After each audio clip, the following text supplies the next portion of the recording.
It was an emotional and unusual day in court as two fathers on the opposite sides of a murder case embrace and comfort each other. And today, a judge sentenced two men in connection with the shooting death of Chad Mercer. Mercer was killed during a robbery at a 7-Eleven near the University of New Mexico. Action 7 News reporter Nancy Laughlin was in court with the families of everyone involved in this tragic case. Nancy. Shelley, this is something you don't usually see in a murder case, but the father of the man who was killed 2 years ago is also a pastor. He said he has often been in court comforting people. Today, he did it again. This time, though, he comforted the father of the man who killed his son.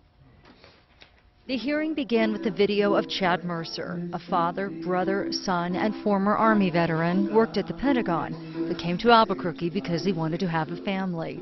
To support his family, he took a job at the 7-Eleven near the University of New Mexico.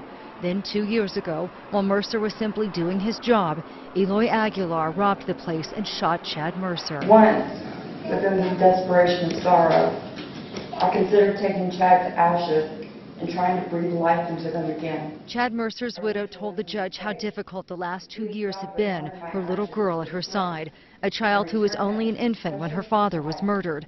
The family told the judge the man who killed their son, Eloy Aguilar, never showed any remorse. Today, Aguilar apologized, and so did his father. Sitting right across from the Mercer family, John Aguilar sobbed and said how sorry he was for what his son had done. Then, Brian Mercer, the victim's father, got up and held and comforted Aguilar. Both men lost their children. The judge sentenced Aguilar to 37 years behind bars. The man who was the driver of the getaway car in that robbery got a 30-month sentence. Now, last year, the third suspect in that case, Julian De Herrera, pled guilty to his part in the crime. While Aguilar was inside the 7-Eleven, De Herrera was outside robbing a van full of people. He was sentenced to 14 years. The Mercer family said they were okay with whatever sentence the judge handed down because they thought she was fair. Back to you.